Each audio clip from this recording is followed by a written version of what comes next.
Nazywam się Julia Budzowska. Jestem właścicielem szkoły językowej Rainbow English w Łodzi. Z wykształcenia magister stosunków międzynarodowych, plus do tego jeszcze studia, które nadały mi uprawnienia do nauczania. Firmę prowadzę już prawie 10 lat. To jest szkoła językowa, która przez wiele lat zajmowała się nauczaniem języka angielskiego. Od roku doszedł jeszcze niemiecki i francuski. Uczymy głównie dzieci w szkole podstawowej, ale również w wieku gimnazjalnym i licealnym. Przyszła do mnie sąsiadka i poprosiła, żebym zaczęła uczyć jej córkę, co też się stało. I tak po nitce do kłębka. Natomiast przełom nastąpił w momencie, kiedy pracowałam w przedszkolu jako nauczyciela angielskiego i mieliśmy zajęcia codziennie. I te dzieci potem poszły do szkoły państwowej, gdzie wiadomo, angielskiego jest zdecydowanie mniej.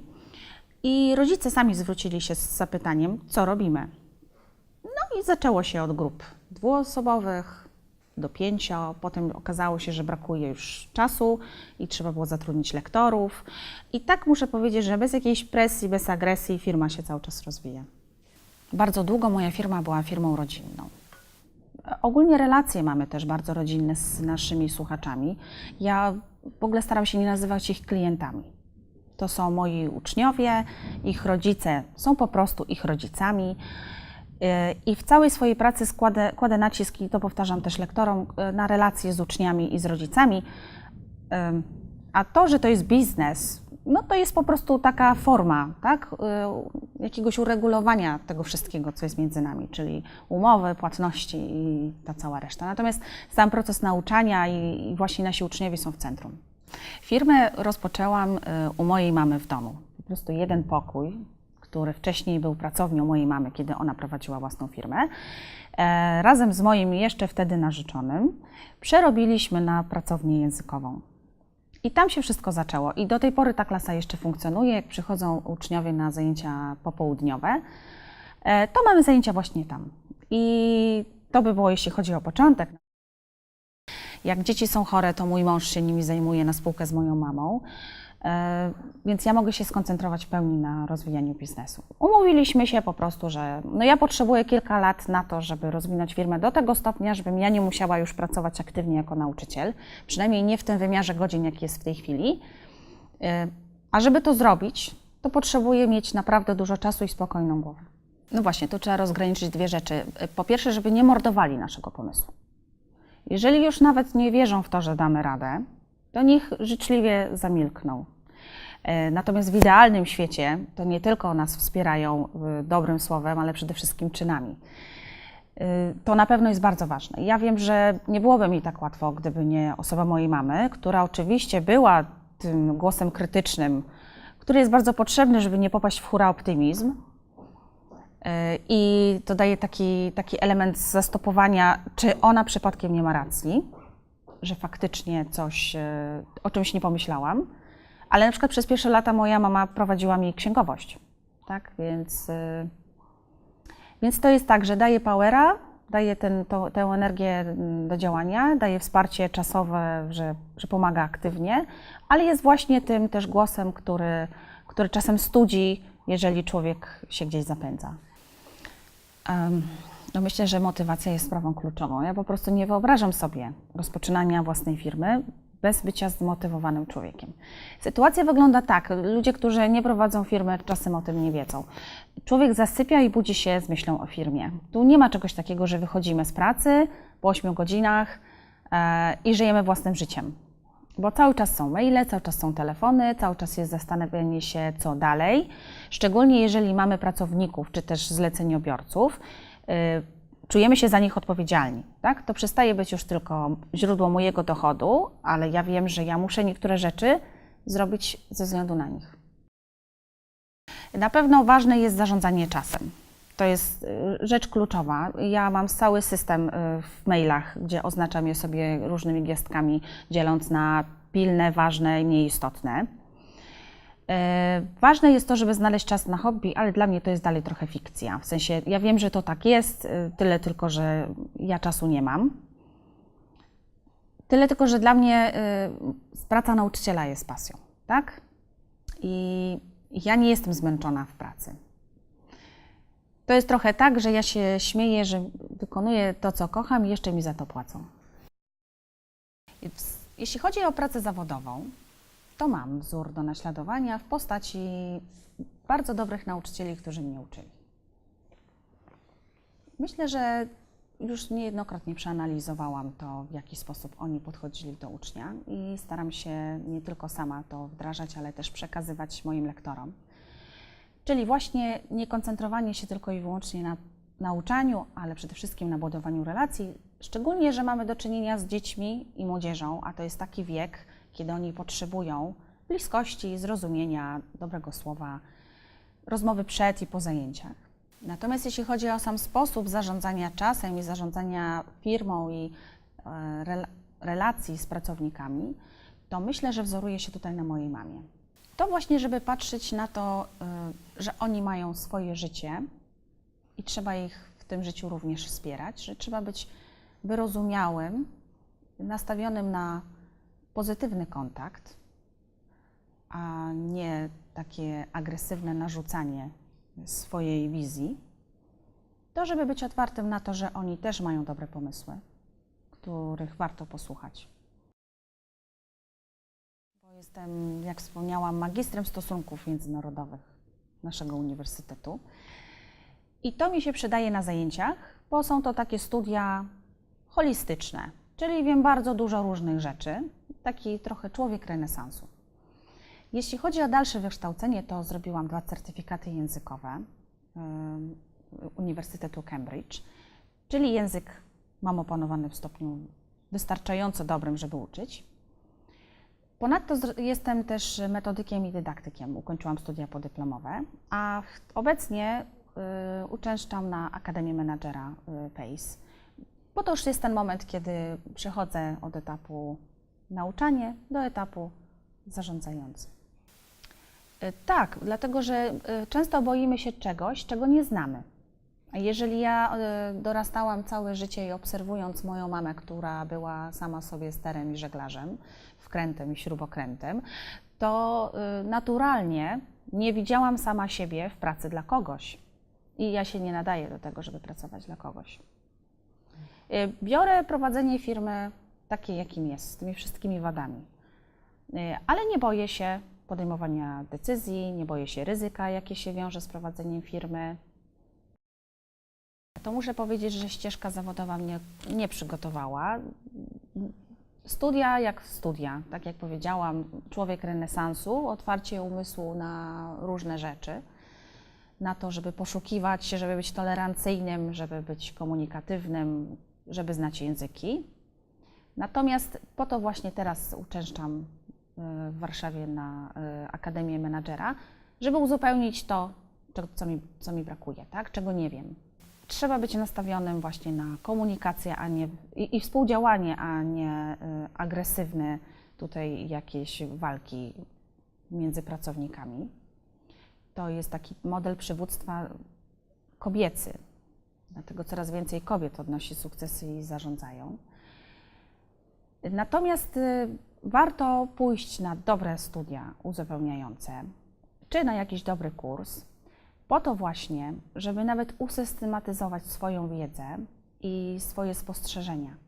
Ja wracam z każdego weekendu naładowana energią, bogatsza o nową wiedzę, która od poniedziałku jest wdrażana w firmie. I to jest czasami tak, że człowiek po latach patrzy, słucha i mówi: tak, to tak jest. Tylko że on nie wiedział, że jeszcze coś za tym jest, jakaś dalsza teoria czy dalsza praktyka i że to jeszcze można rozwinąć. I to pomaga zrozumieć specyfikę pracy, jak i po prostu pracownika. Ja nie wiem, czy ja jestem spontaniczna. Ja jestem dosyć uporządkowanym człowiekiem, który jest dość lękliwy, jeśli chodzi o ryzyko w firmie, dlatego staram się zawsze zastanowić, czy to ma szansę powodzenia. Mam to szczęście, że udało mi się zbudować bardzo dobry zespół lektorski i tu nie chodzi tylko o ich umiejętności językowe, jak i umiejętności w pracy z uczniem, ale przede wszystkim są zaangażowane w pracę. Myślę, że wzajemnie się szanujemy i traktujemy się wobec siebie, jesteśmy wobec siebie lojalne. I jeżeli dochodzi do procesu decyzyjnego, to mamy swoją grupę na Facebooku, gdzie rzucam pytanie i jesteśmy otwarte do tego, żeby rozmawiać. Oczywiście, jeżeli ktoś nie ma pomysłu, to się nie angażuje, ale myślę, że nie boją się dziewczyny proponować swoich rozwiązań. I szukam takich ludzi, którzy będą się nawzajem uzupełniali. To nie mogą być kopie. Z kilku powodów. Pierwszy powód to jest właśnie proces decyzyjny. Jeżeli mamy różnych ludzi, to mamy różne spojrzenie na ten sam temat, czyli jesteśmy w stanie zminimalizować ryzyko.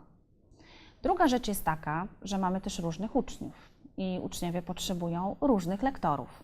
Więc jak przychodzi do mnie uczeń, którego już wyczuwam, na przykład, że jest osobą bardzo aktywną i żywiołową, to wiem, że będzie pasowała pani A nie pani B.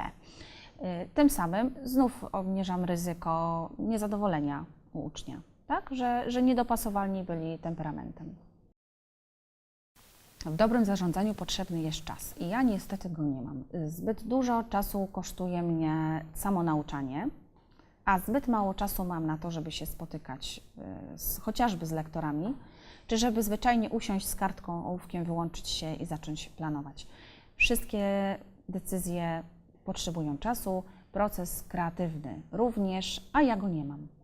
I tu właśnie znów wracamy do tego, że mam dobre relacje zarówno z rodziną, jak i z zespołem lektorskim i tak jak na przykład teraz mamy bardzo trudny tydzień, ja wprost komunikuję swoje potrzeby i zawsze znajdzie się ktoś, kto powie: OK, nie martw się, zrobimy to razem. Ale to też wymaga tego, że kiedy ten człowiek będzie miał trudny czas, to my też musimy mu powiedzieć: nie martw się, damy radę, zrobimy to razem. Bo to też jest ważne, żeby wiedzieć, że jeżeli ludzie się kłócą, to dlatego, że mają bardzo silną potrzebę wyrażenia swoich osobistych potrzeb, tak? I to trzeba uszanować. Czyli to jest takie dobre zdanie.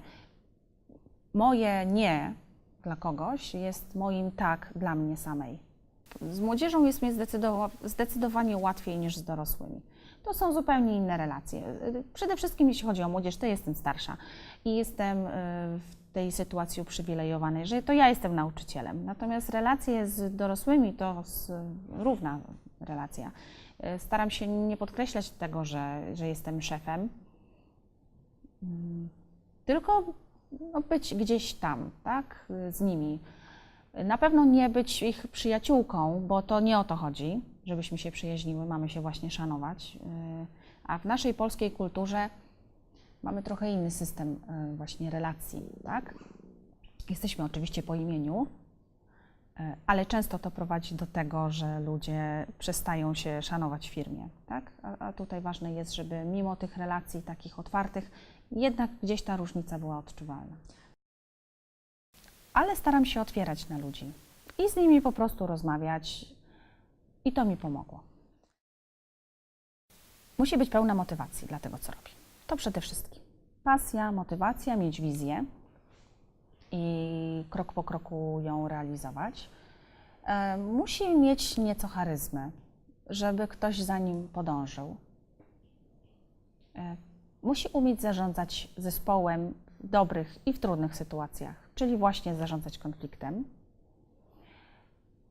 Dawać ludziom poczucie zaufania, ale też i bezpieczeństwa, że wie, co robi. Ludzie bardzo chętnie pracują w firmach, w których widzą, że się dzieje dużo dobrego. I takie przeświadczenie niektórych pracodawców, że ten i ten to robi wszystko tylko dla pieniędzy, jest niewłaściwe, bo oczywiście pieniądze są ważne, ludzie chcą mieć na chleb, ale oni chcą mieć poczucie samorealizacji, docenienia i współnależności, tak? Czyli jeżeli damy im możliwość stworzenia zespołu, rozwijania swoich kompetencji, takiego właśnie tej samorealizacji, to myślę, że będą chcieli być częścią tej firmy. W firmie zespół musi być zróżnicowany. I jak spojrzę na drogę zawodową osób, z którymi współpracuję, to jest ona bardzo różna. I to pomaga.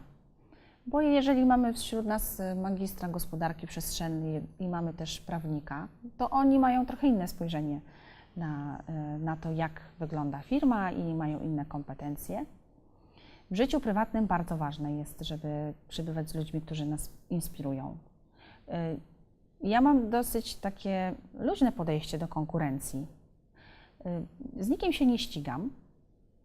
Lubię ich podejrzeć, ale nie po to, żeby coś skopiować, tylko po to, żeby zobaczyć, że u nich się dzieje i to mi daje energię, że no tak, u nich się dzieje, to niech się dzieje i u nas.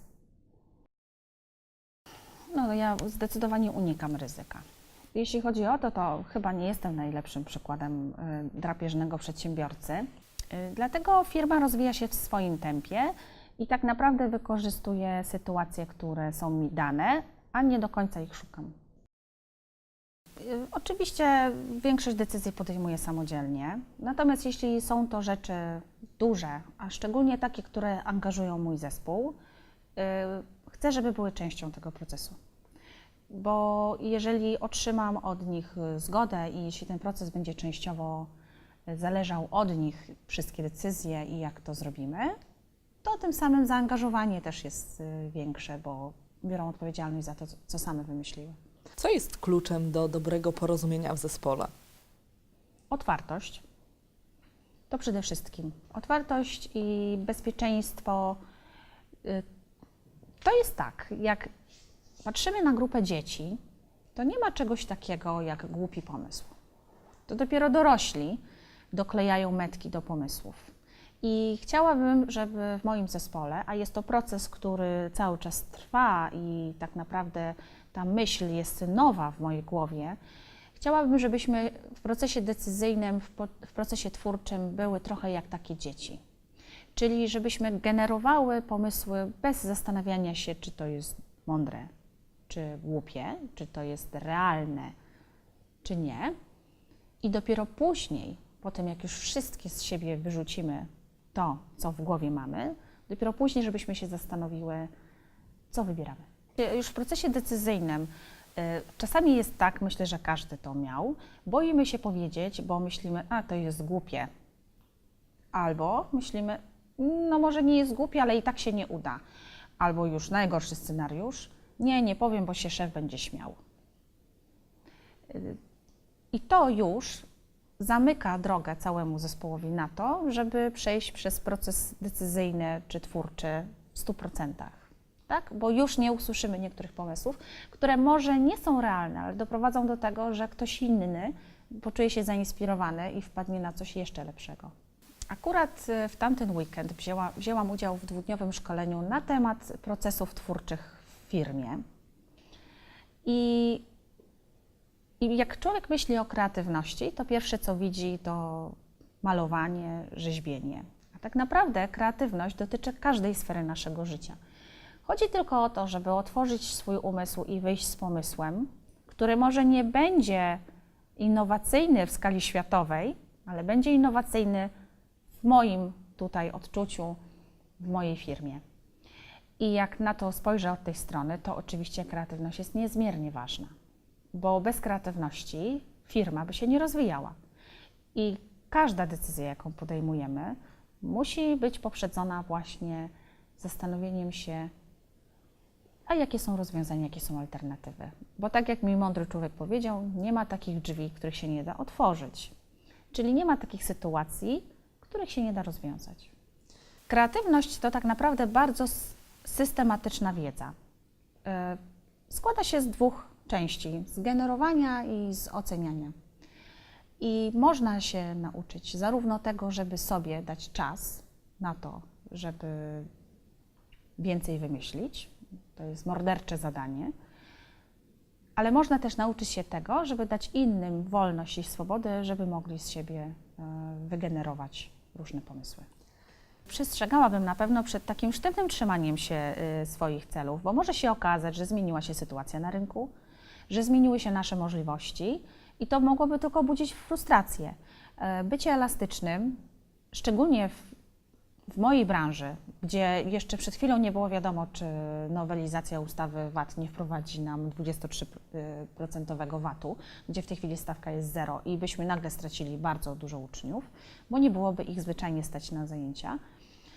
Bycie elastycznym jest bardzo ważne. Tak naprawdę uczenie teraz, a 10 lat temu zmieniło się ogromnie. Samo podejście, te umiejętności miękkie, indywidualizacja, użycie technologii. Czyli gdybym ja za 10 lat temu zaplanowała, gdzie chcę być teraz, to może się okazać, że byłoby to nierentowne. Wtedy mamy w firmie szkolenie, na które są zaproszeni wszyscy lektorzy, właśnie z komunikacji, z feedbacku, z mediacji, czyli wszystkie te umiejętności miękkie, których nie mieli okazji nauczyć się na studiach filologicznych, a które moim zdaniem są kluczowe dla powodzenia w tej branży. Moi lektorzy chcą się rozwijać. Żeby chcieli się rozwijać, muszą mieć poczucie, po pierwsze, jakie mają możliwości i jakie mają potrzeby. Akurat to szkolenie jest niejako narzucone przeze mnie, ponieważ jest to rzecz ważna dla mnie, a dla części z nich jeszcze nieuświadomiona. Natomiast jeżeli przychodzą do mnie z takim zapytaniem, czy mogą dostać dofinansowanie na szkolenie, które ich interesuje, to zawsze znajdujemy jakiś złoty środek. Konkurencyjność jest bardzo ważna. Dla samego przedsiębiorstwa istnienie konkurencji jest motorem do działania. I o ile najpierw pomyślimy, że jest to coś, co nam spędza sen z powiek, to można fakt istnienia konkurencji, o ile oczywiście ona nie jest drapieżna i nam nie robi krzywdy, przekuć na motor do działania, na to, żeby samemu zostać bardziej innowacyjnym, żeby zastanowić się raz jeszcze, czy w starciu z tym człowiekiem, czy też firmą, moja firma wypada dobrze. Natomiast jeśli chodzi o ofertę samą, bardzo ważne jest to, żeby patrzeć, co robią firmy inne, dlatego że od nich czerpiemy też wiedzę, jakie są tendencje na rynku. I wtedy wiadomo, że nie jesteśmy w stagnacji, więc możemy się uaktualniać, otwierać na nowe. I tak na przykład w mojej branży w tej chwili bardzo ważne są technologie. I w tę stronę wiele firm podąża. Ja nie mam przeświadczenia, że tylko ja mam rację. Staram się być otwarta na to, co ktoś inny chce mi zaproponować, bo może się okazać, a często tak się okazuje, że jego pomysł jest lepszy. Potrafi to Pani wtedy przyznać? No tak, oczywiście to nie jest komfortowa sytuacja, to nie oszukujmy się. Natomiast powiedzenie komuś, że twój pomysł jest bardzo dobry, nie jest dla mnie problemem. Nie wiem, czy jestem dobrym przywódcą. Chciałabym bardzo. Natomiast zdarzają się potknięcia. Co już wiem, to właśnie jest ten szacunek i zrozumienie. To jest umiejętność postawienia się z drugiej strony, umiejętność spojrzenia na świat oczami lektora i ucznia, zrozumienia jego racji. Na pewno trzeba umieć czasem się zatrzymać, żeby się nie dać ponieść emocjom. Ważne jest przede wszystkim ustawienie narzędzi komunikacji, czy właśnie to będzie w świecie internetowym, czy to będzie tablica w firmie. Ważne są spotkania zespołu, nie tylko zawodowe, ale też i prywatne. Przełamywanie takich barier, jak na przykład struktura w firmie, tak, że jest ścieżka komunikacyjna ustawiona. Moja firma jest mała, wszystkie siedzimy w czasie przerwy w jednym pokoju, to jest pokój socjalny z biurkiem prezesa, się śmiejemy. Jak mnie nie ma, to każdy może na tym fotelu usiąść. To jest ważne, żeby być blisko siebie, nie budować sztucznych barier. I raz na jakiś czas spotykamy się z rodzicami przy okazji konsultacji w szkołach. Narzędziem do monitoringu jest na przykład arkusz, który przy okazji takiego spotkania wypełniają obie strony, czyli lektor wpisuje, z kim miał spotkanie, w sprawie jakiego dziecka, jakie były zasygnalizowane jakieś problemy, sugestie, a rodzic to później musi przeczytać i się pod tym podpisać. Dla mnie to jest dowód, że taka rozmowa się odbyła, ale też i źródło informacji cennych na temat tego, co się dzieje w grupach. Do tego jeszcze oczywiście zajęcia są poddawane superwizji, czyli biorę arkusz obserwacyjny i wybieram się na zajęcia. Czasami lektorzy o tym wiedzą, czasami nie. Nie chodzi tutaj o to, żeby sprawdzać, jak one pracują i myślę, że o tym lektorzy wiedzą. Chodzi mi też o to, żeby sprawdzić, jakie są relacje w grupie między słuchaczami, czy grupa ma jakiś problem, na przykład, że jest pracownik, która jest źle dobrana do wielkości grupy, czy też do sposobu, w jaki pracują. No tu bardzo ważny jest język i ja nad tym cały czas pracuję.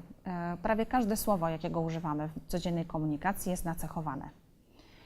I trzeba sobie zdawać sprawę z tego, że możemy komuś powiedzieć tę samą informację na kilka sposobów. Natomiast jeżeli czuję, że jest we mnie wiele agresji i faktycznie jest duża szansa, że skończy się to nieprzyjemnie, to siadam z moim mężem i jemu najpierw to przedstawiam w taki sposób, jaki jest dla mnie trudny, czyli wyrzucam z siebie te wszystkie złe emocje i jak drugi raz już potem rozmawiam już z lektorem, to już jest dużo łatwiej. Jak ważne jest to wsparcie, które otrzymujemy od najbliższej osoby w prowadzeniu biznesu? Już nie tylko w takim codziennym funkcjonowaniu, ale również w tym funkcjonowaniu zawodowym. No to jest to bardzo ważne. No, już nawet jeżeli nie jesteśmy w stanie pomagać sobie fizycznie, czyli przywieź, przynieś, załatw, pomóż, to chociażby właśnie komunikacyjnie, tak żeby po prostu usiąść wieczorem po całym dniu i móc z kimś porozmawiać, się wygadać, z kimś, kto podpowie jakieś rozwiązanie albo zwyczajnie poklepie po ramieniu, powie, wiem, ciężko było. Nie mam wglądu do końca w to, co się dzieje u konkurencji z mojej branży. Nikt się nie chwali swoimi porażkami, więc jest trudno uczyć się na błędach innych. Mogę wyciągać wnioski jedynie z błędów, które popełnimy my sami, czyli tutaj już na takiej linii bardziej czysto zajęciowej, tak? Czyli moje błędy, błędy innych lektorów, natomiast błędy w prowadzeniu firmy jest trudno. Nauczyłam się tego, że trzeba być elastycznym, że nie można wychodzić z założenia, że nie dosłuchawszy do końca już zna się odpowiedź i że aby świadomie i dobrze podjąć decyzję, trzeba trochę na to poświęcić czasu, że dobrze przemyślana sprawa tak naprawdę daje nam później więcej czasu. Jeśli chodzi o zarządzanie moim czasem, to mam grafik, którego muszę się trzymać. Natomiast te wszystkie godziny pomiędzy muszę podzielić między rodzinę, zarządzanie firmą, bycie nauczycielem i to nie jest proste. Więc oznaczam sobie, czy to w skrzynce mailowej, zresztą sama do siebie czasami maile piszę, żeby o czymś nie zapomnieć. Oznaczam sobie sprawy pilne, sprawy ważne i sprawy, które mogą poczekać. Niczego nie odkładam na później. Wolę zrobić coś za wcześnie, niż mam robić na ostatnią chwilę. Presja czasu nie wpływa korzystnie na jakość tego, co wyprodukuję. Sprawdza się rozgraniczenie czasu, że po pierwsze weekend może być częściowo w pracy, ale musimy też trochę odpocząć. Sprawdza się to, aby przesuwać niektóre rzeczy w stronę pracowników, oddać im do dyspozycji, zaufać. Przychodzi taki moment w życiu każdego lidera, że już nie da rady wszystkiego robić sam, a założenie, że tylko ja wiem, jak to zrobić właściwie, jest błędne i zatrzyma nas przed dalszym rozwojem. Jeżeli mamy takie szczęście, że mamy człowieka obok siebie, który identyfikuje się z firmą i posiada jakieś umiejętności, które są kluczowe dla naszego sukcesu, to warto mu zaufać. Wyniosłam z domu przeświadczenie, że ja wiem wszystko najlepiej, jeśli chodzi o to, jak coś ma być zrobione. I chyba doszłam już do takiego etapu, kiedy już sama wszystkiego nie ogarniam i w efekcie to wcale nie jest zrobione najlepiej. Dlatego, że przez presję czasu, a w zasadzie brak czasu na to, żeby dopilnować wszystkich szczegółów, sporo rzeczy mi ucieka. To na pewno musi być osoba, której nie musimy godzinę tłumaczyć, jak ma zrobić coś przez 5 minut, bo to nie jest efektywne zarządzanie czasem. To musi być osoba, która zna się na branży, a już idealnie pracuje z nami kilka lat, wie jaka jest wizja firmy, wie jak ja bym się zachowała w danej sytuacji, jest szanowana przez pozostałych pracowników, więc to jakby jest naturalna nominacja. Na pewno nie delegowałabym takich zadań komuś, kto dopiero przyszedł. Zarządzanie własnym stresem To jest temat, który jak wszystkie wymagają czasu, żeby znaleźć chwilę dla siebie. No ja mam jakieś namiastki, tak? Pierwsza rzecz to jest taka, że jest weekend i wtedy nie ma mnie w firmie. Zresztą dlatego mam 2 numery telefonu. Druga rzecz to jest to, żeby znaleźć ten moment, kiedy można zrobić coś przyjemnego. Ja lubię oglądać filmy i to wtedy wyłączam myślenie zawodowe. I ja mam jeszcze to szczęście, że ja naprawdę lubię to, co robię. Mówię tutaj o nauczaniu. I kiedy jestem na lekcji, nie myślę o niczym innym. W swojej pracy staram się działać prewencyjnie i wyłapywać wszystkie sytuacje, które mogłyby doprowadzić do stresujących zajść. Praca zajmuje zdecydowanie za dużo godzin w ciągu mojego tygodnia. Nie wiem, czy nie będę tego kiedyś żałować. Może będę. Nie mam czasu, żeby uczyć swoje dzieci, uczę tylko cudze. To jest smutne. Natomiast jak porozmawiam z innymi właścicielami szkół językowych, to jest nasza codzienność. To jest ta smutna codzienność prowadzenia własnej firmy. Chyba że ktoś już ma firmę tak rozwiniętą, gdzie inni ludzie wykonują ogrom pracy. Moja firma pracuje na terenie szkół. Wynajmujemy pomieszczenia po lekcjach. Tym bardziej musimy kłaść nacisk na to, jaki poziom satysfakcji z naszych zajęć wynoszą uczniowie, bo inni do tej szkoły nie przyjdą. A to wymaga chodzenia wokół tego. To jest mniej więcej tak jak z byciem ogrodnikiem. Codziennie trzeba chodzić i doglądać. Udaje się i czas wakacji, który w naszej branży to jest 3,5 miesiąca, to jest ten czas, na który czekam cały rok. I wtedy nie prowadzę żadnych zajęć. W naszej firmie nie ma żadnych zajęć wakacyjnych. To jest czas, kiedy owszem, nie zarabiam, ale w ciągu roku szkolnego mam ten czas, żeby odłożyć środki finansowe. To jest czas dla mojej rodziny. Jeżeli człowiek nie jest wypoczęty, to może zapomnieć o tym, że będzie kreatywny. To jest tak oczywisty element, dzięki któremu może znaleźć tę chwilę na to, żeby wpaść na coś innowacyjnego. Kiedyś ktoś mi powiedział, że nie rozwinę firmy, póki nie przestanę uczyć. Nie do końca się z tym zgadzam, bo nie zrezygnuję ze swojej pasji, ale wiem, co miał na myśli. Nie da się znaleźć czasu w głowie na to, żeby pomyśleć perspektywicznie, jeżeli człowiek cały czas tu i teraz ma bardzo dużo do zrobienia. Zaletą jest to, że sama decyduję o sobie, o tym, w jakim kierunku chcę iść. Nie mam żadnego szefa, który może mnie zwolnić. Sama sobie daję podwyżkę i sama sobie płacę za każdą nadgodzinę. Wadą na pewno jest to, że ponoszę odpowiedzialność za swoje wynagrodzenie, ale też i wynagrodzenie wszystkich ludzi, którzy ze mną współpracują. To nie jest praca 8 godzin na dobę, zdecydowanie. To jest, jeżeli ktoś chce wykonywać swoją pracę dobrze, to jest to praca przez cały dzień. To jest do tego stopnia, że ja naprawdę zasypiam z myślą o firmie, a budzę się sprawdzając maile i zaznaczając, co mam dzisiaj do zrobienia. Nieustannie szukam pomysłów, inspiracji, zaznaczam, co mnie zainspirowało. Cały czas proces budowania relacji z zespołem. To są uroki prowadzenia własnej firmy. Nie można zostać w tyle, a bycie na bieżąco jest bardzo czasochłonne. Pierwsza wskazówka, pytanie, czy będą w stanie poświęcić tyle czasu i swojego życia prywatnego, żeby rozwinąć biznes. Druga rzecz, czy się dobrze zastanowiły, czy jest na to zapotrzebowanie, bo to trzeba zrobić dobry research, czy jest popyt. Trzecia sprawa, czy mają wystarczające środki pieniężne, jak i właśnie czasowe. Czy sobie ustaliły ten limit, ile czasu dają sobie na rozwinięcie firmy. Muszą być cierpliwe, to się buduje latami. No i jeszcze jedna rzecz, dobrze byłoby, gdyby miały wsparcie w najbliższych, bo to bardzo ułatwia start.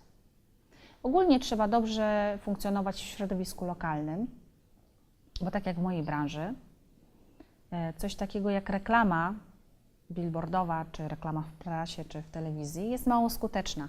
Tak naprawdę działa tutaj poczta pantoflowa.